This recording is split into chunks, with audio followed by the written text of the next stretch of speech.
So, where are you headed?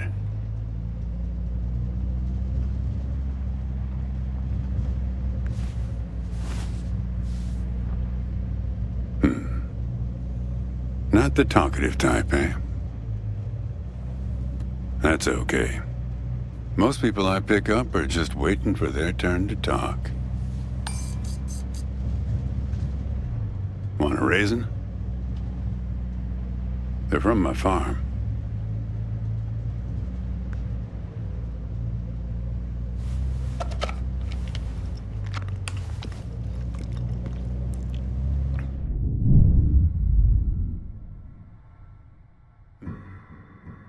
You don't look so good.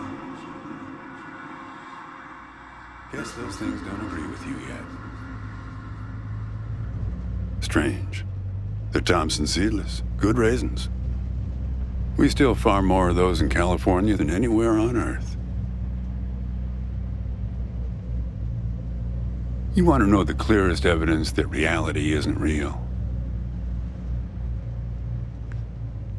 Raisins and grapes, man. They're the same thing, but they taste disgusting when eaten together. Obvious bug in the program there, right?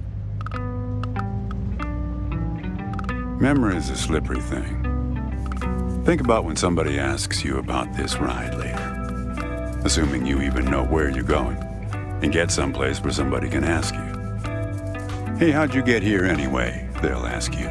Oh, I hitched. And your brain will flash back for a second when you say this. And it'll show you a frozen snapshot of yourself, sitting in this car, talking to me like we are right now. But which moment will it actually show you? Will it be this one? Or this one? Or this one? We think we remember how people really were, how our lives together really were. But when we think back to them, even the people we cared about the most, all we're doing is snatching moments out of the air. Just grabbing another raisin out of the box.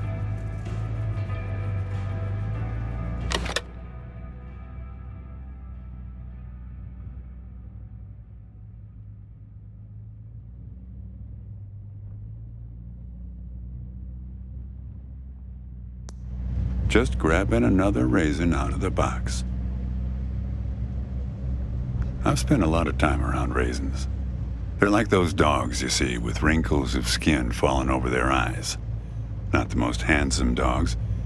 Basically helpless but lovable. My wife, she preferred grapes the way most people do. She's dead now, but you probably guessed that. Takes one to know one, right? I can always spot someone who's grieving along this highway. They usually stand on the road with a dazed look on their face and their thumb up in the air.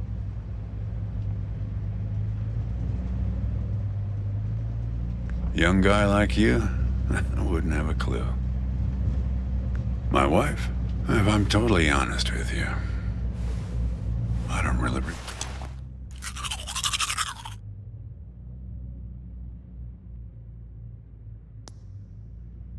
remember what she looked like. Remember everything about her. Just not her face. Some people have faces that are easy to remember. Doesn't seem fair. Well, it's not as easy as you think. I'll give you an example. You think you're present in the moment? You've been talking to me for a few minutes now. What color are my eyes?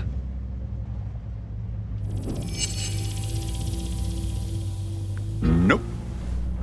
Well, like I said when I picked you up, some people are just waiting until it's their turn to talk.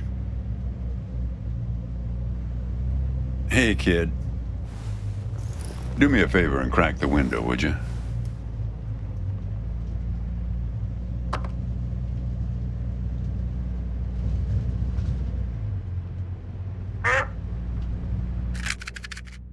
What you got there? Just a matchbook, huh? I figured it must have been something important.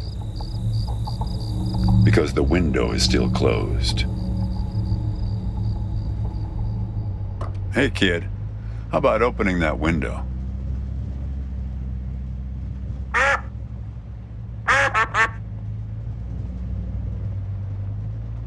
All right, have it your way.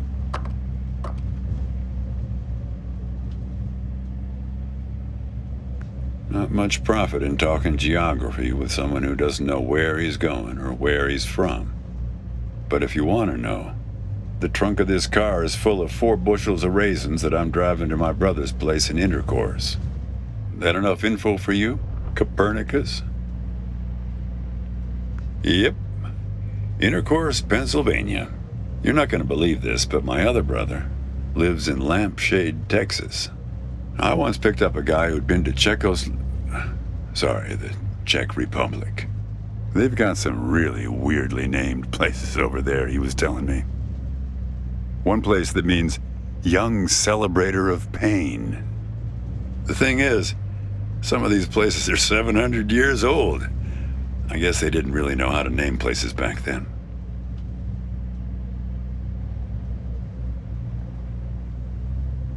You know, when I was a kid, my brother and I used to drive our parents crazy on long drives like this.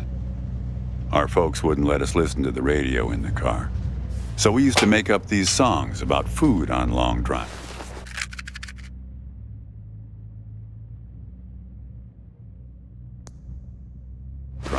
To pass the time. We had this one with about 30 verses, each about a different kind of grain.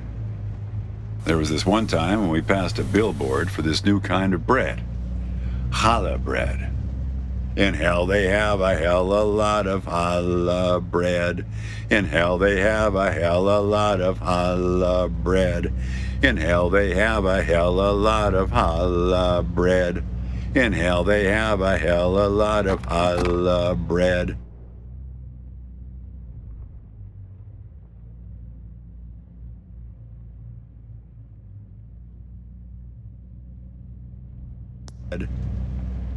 Oh yeah, that drove Mom and Dad crazy.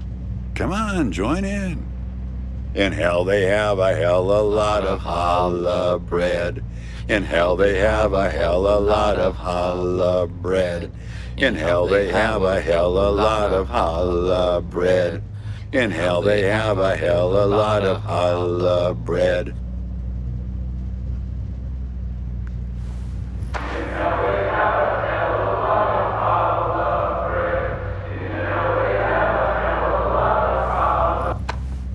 Actually, I'm beginning to understand my parents' perspective. Getting older's funny. It's like reading a book where less and less happens, but the writing gets better and better.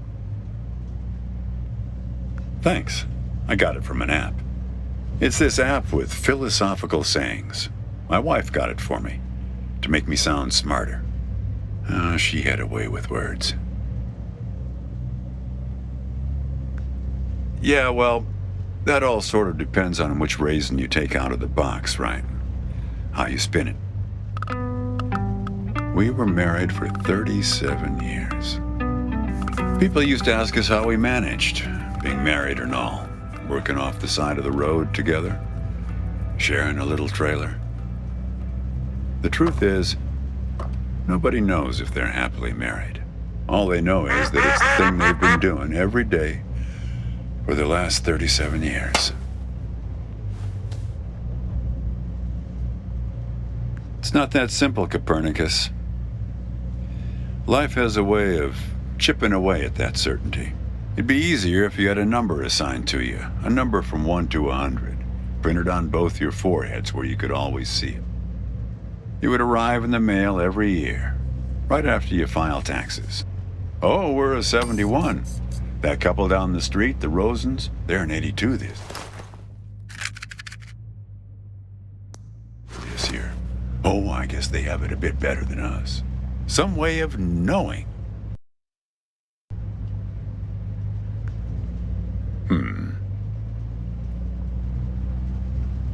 There's a photo in that glove box there of us, standing in front of our trailer. It was in a magazine. One of those stories about vanishing farmers that always pulls heartstrings with the rest of the country. Well, I never opened the glove box myself. It's kind of a superstition of mine. But help yourself.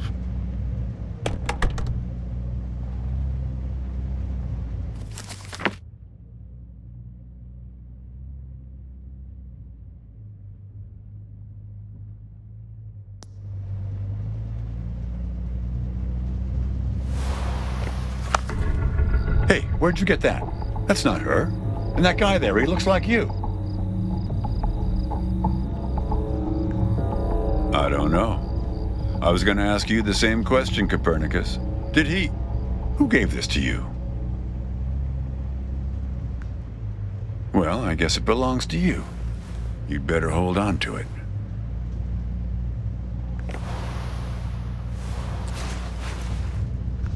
What woman? Well, oh, her. Well, hard to say.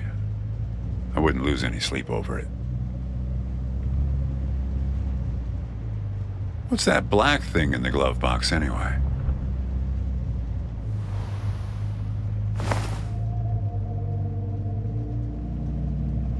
See anything interesting there? A windmill, eh? No idea.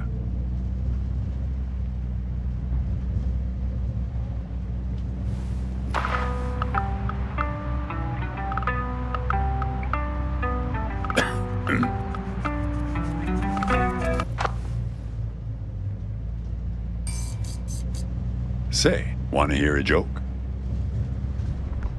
Why did the raisin take the prune to the dance? He couldn't get a date. Hey, that reminds me. It's almost 4:30. You'll like this. It's my favorite. I once knew the hostess, Darlene.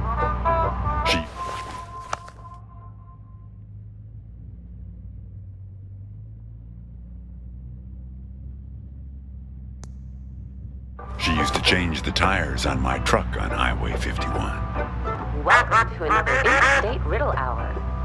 Here's our first riddle. Keep your eyes peeled, all you blacktop carpetbaggers. I fly, yet I have no wings. I cry, yet I have no eyes. Darkness follows me.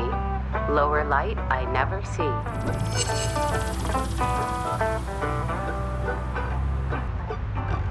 Very good. Here's our next one. A gatekeeper forever bound. He opens and shuts with a similar sound.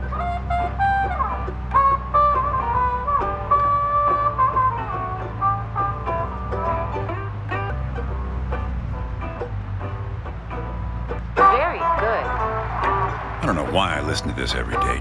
Damn questions are rigged. I never get them. Says the guy who never knew what pressure to keep his tires at. Hey! Having fun? Want to keep going? Great. Here's another one. Take one out and scratch my head. I am now black, but once was red. What am I? Need some help?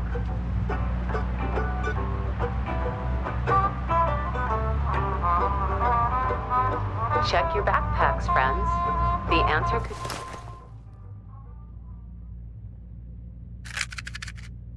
could be hiding inside. Well done. Okay, here's a tough one. I have 4 wings but cannot fly. I never laugh and never cry. On the same spot I'm always found, toiling away with little sound. What am I? Need some help? Round and round we go, people.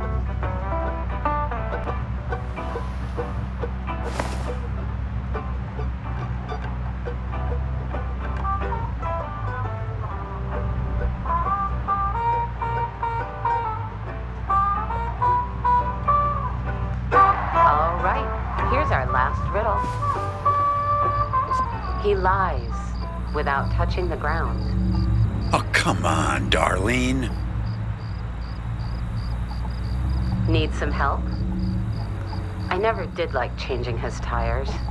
The lion liar.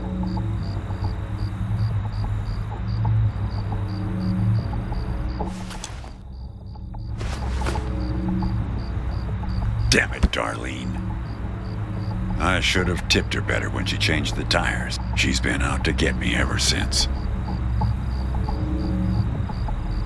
Look, she isn't being straight with you, kid.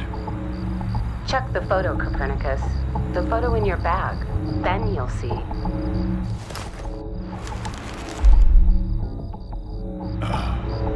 She's in trouble, Copernicus. You must help her. Things like that happen all the time on this highway. It's nothing to lose your scrunchie over. Kid, I am sorry about your girlfriend, but I had nothing to do with it. It's just the opposite. I was sent to protect you.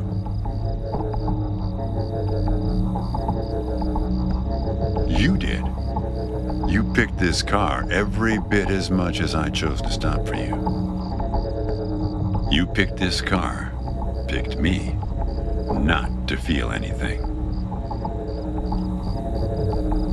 Kid, just let it go.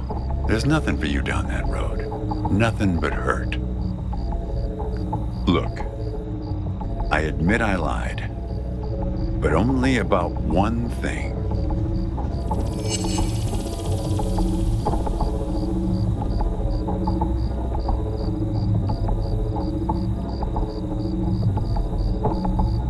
Yeah, we've met. Twice, in fact. Sure. You showed up at my trailer park taking photos. At first, I was a bit suspicious, since there were plans to kick us out and develop the trailer park into some kind of shopping center. But then it became clear that you'd been sent here by a magazine to do one of those stories about vanishing farmers that always pulls heartstrings with the rest of the country. Kid, I told you, you don't want to go down that road. Well, there's one more lie I told you. We're not #1 anymore. In raisin production. We were surpassed last year by turkey. I wasn't afraid of the truth either, back then. My wife, when she got the x-rays, when she knew, she decided to spare my feelings. Didn't tell me anything. Hid the x-rays in one place I'd never suspect, because it was so obvious. Stayed closed until today, till you came along. I wish it was that simple, kid.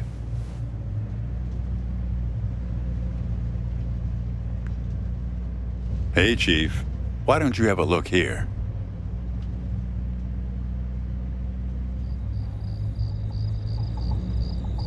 He appeared on this highway about the same time you did. I guess he's part of what you're running from.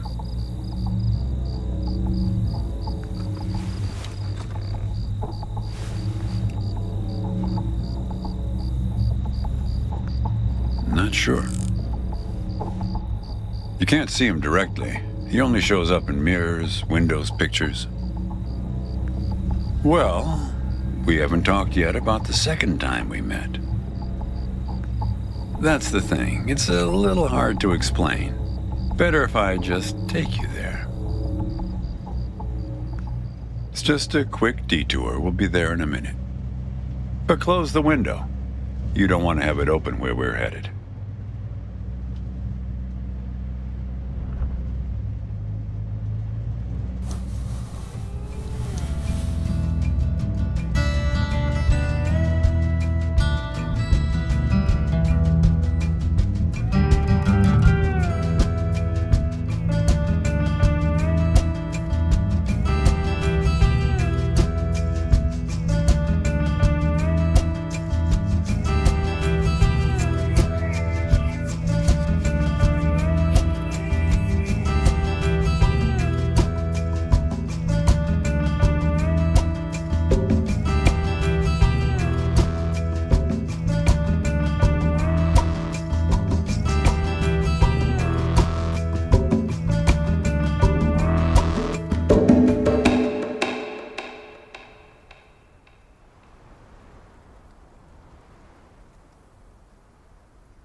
A man travels along a road until he reaches a gate at the top of a hill.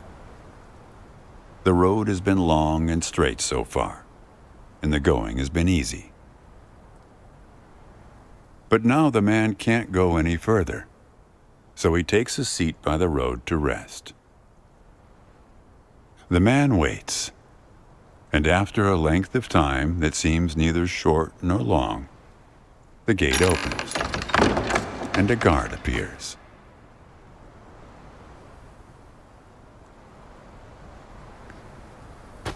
The man asks the guard for entry, but the guard says he cannot let him enter at the moment.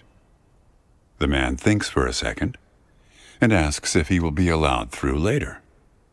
It is possible, says the guard, but not now. The gate now stands slightly open, and the man tries to look through it longingly. His journey has been easy so far, and he misses the feeling of the open road. The guard notices and laughs. Even if you could gain entry, there are many gatekeepers after me. Some are much stronger than me, and I'm afraid to look upon them. So there the man waits, for days, months, years, waiting to enter. One day, when he's given up hope of entering, a single question occurs to him, one he has not thought of before. Why, he wonders aloud, are there no other travelers along this road? All these years, no one but myself has waited in front of this gate. The answer to this question comes from a voice near his shoulder.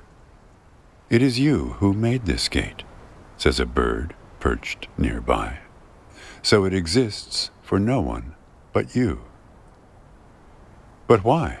Asks the traveler. Why would I choose to stop here?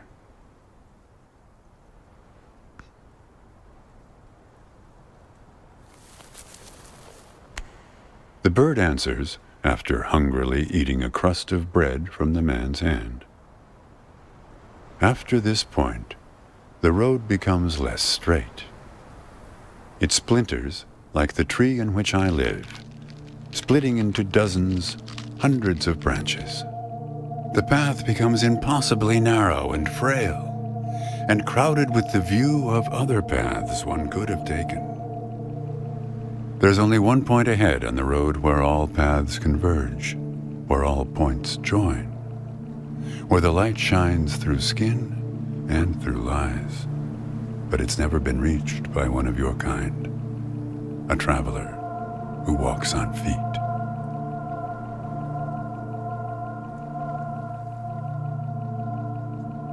Shoo! Cries the guard, chasing the bird away. Don't listen to his nonsense. Having said this, he takes a seat next to the traveler, but not before closing the gate forever. So when you think about it, who knows how long we've been sitting here, just like this, on this road. Take it from me. It's better to face things with, what's it called again? Fortitude. Better not to feel too much. Want a raisin?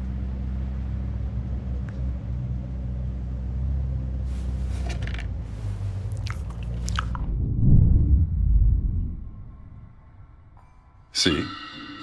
You're getting used to them. Life is like a box of raisins. That's some Forrest Gump type wisdom for you right there. Here, I'll leave the box open for you. Help yourself.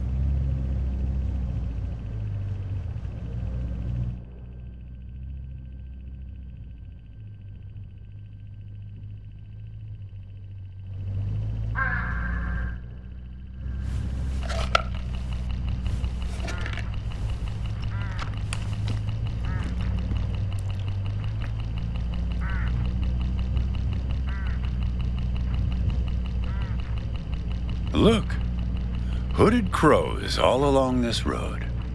I have to chase these for my farm every harvest.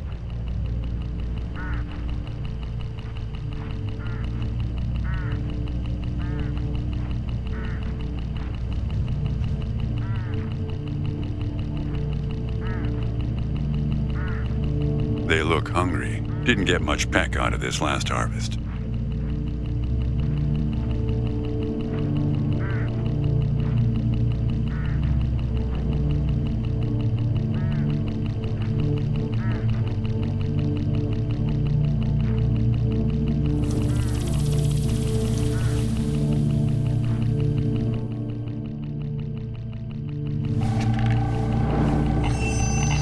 You don't want to do that, kid. These birds are unpredictable. There's no telling what they'll do once they start swarming. Get enough of these crows together and it's big trouble.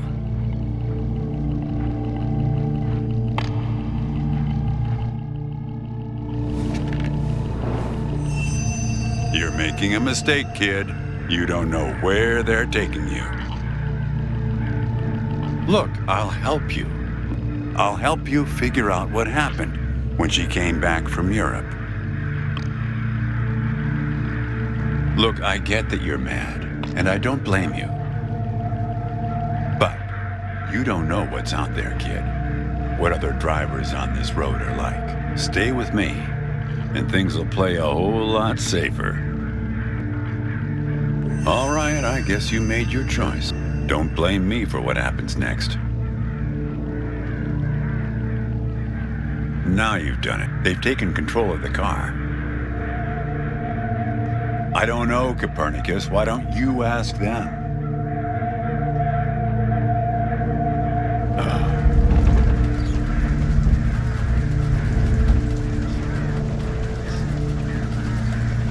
We're at my farm, Copernicus.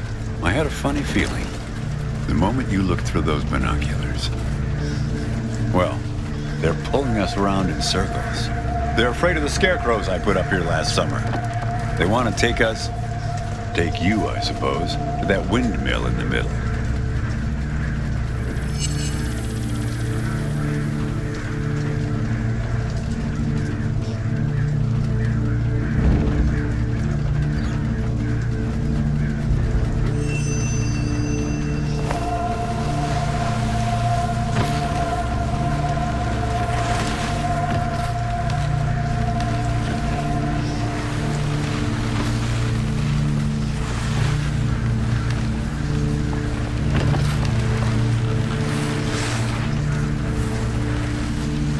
You need to rotate the scarecrows.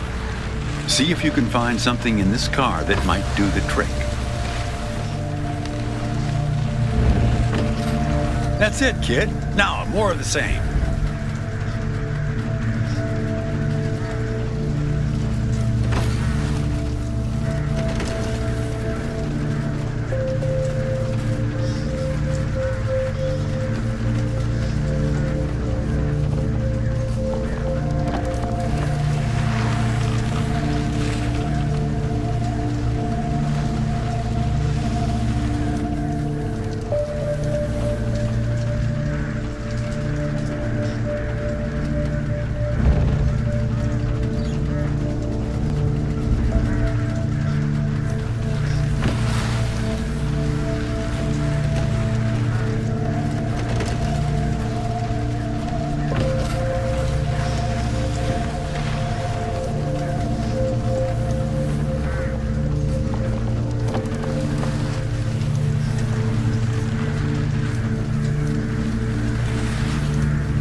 Almost there.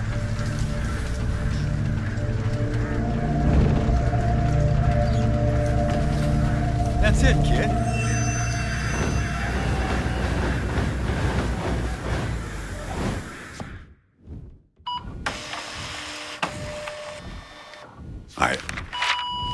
I think it's for you. They have a way of leaving gifts once you've fed them. Often something shiny or a piece of string.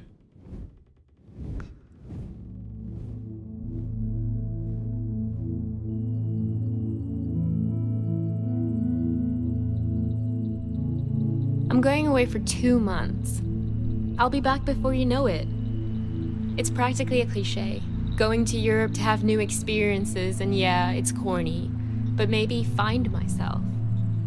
I guess I'm just worried that you'll find yourself but lose me along the way. I'll be back before you know it. Promise. Here's a security deposit. What a weird box. Did you win this at the circus? It's great, right? I'll send you something special from Europe to put inside, so you know I'm thinking of you. And then we have our road trip together when I get back. You won't miss me anyway. You have plenty to keep you busy, like that job in California. The story about the vanishing grape farmers. You're right. I'm worrying too much. I love it. Does it lock? In some other world, it must, but not here. Okay, trade you a memory box for your Polaroid. Say cheese.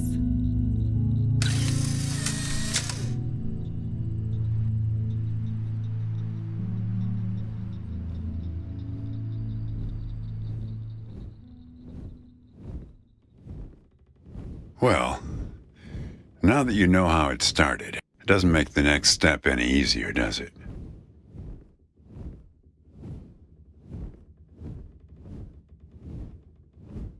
Listen, I disapprove of just about every choice you've made on this trip.